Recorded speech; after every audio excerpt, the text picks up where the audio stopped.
I'm at the BMJ Medical College in Ahmedabad, around 5 kilometers from the airport. This is exactly the spot where the Air India Boeing 787 crashed on Thursday. Let me just pan across and show you where the maximum damage occurred yesterday. What you see behind me is the mess where you can see the tail of the Boeing 787 aircraft jutting out of the building. That will also be a very crucial source of evidence for the investigators, because the tail houses the black box, and as you can see, there are some debris lying on the ground.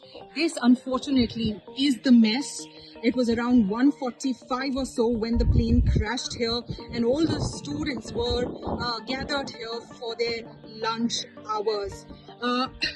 Across from the mess is the hostel. This is the hostel for the PG students, and this is where interns, doctors live with their family, and eyewitnesses and the local staff of the college telling us that a large number of bodies were recovered from here.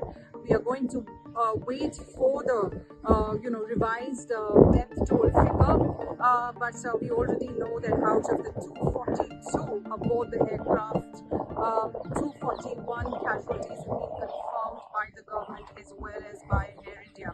But remember, casualties are not going to be confined just to the passengers, but also, the students and the residents of this campus, the guards, possibly bystanders. We have some accounts from the hospital of relatives of auto drivers waiting for an update on the status, on their health status.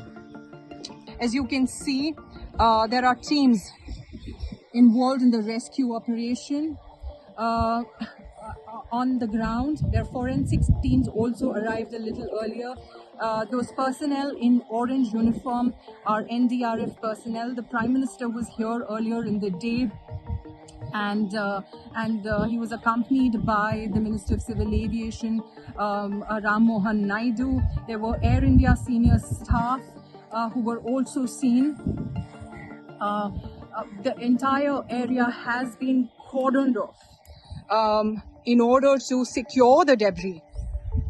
So on day 2, the focus will really move to securing the debris, as well as pulling out the CVR and the DFDR data. This is what the investigative teams are telling us.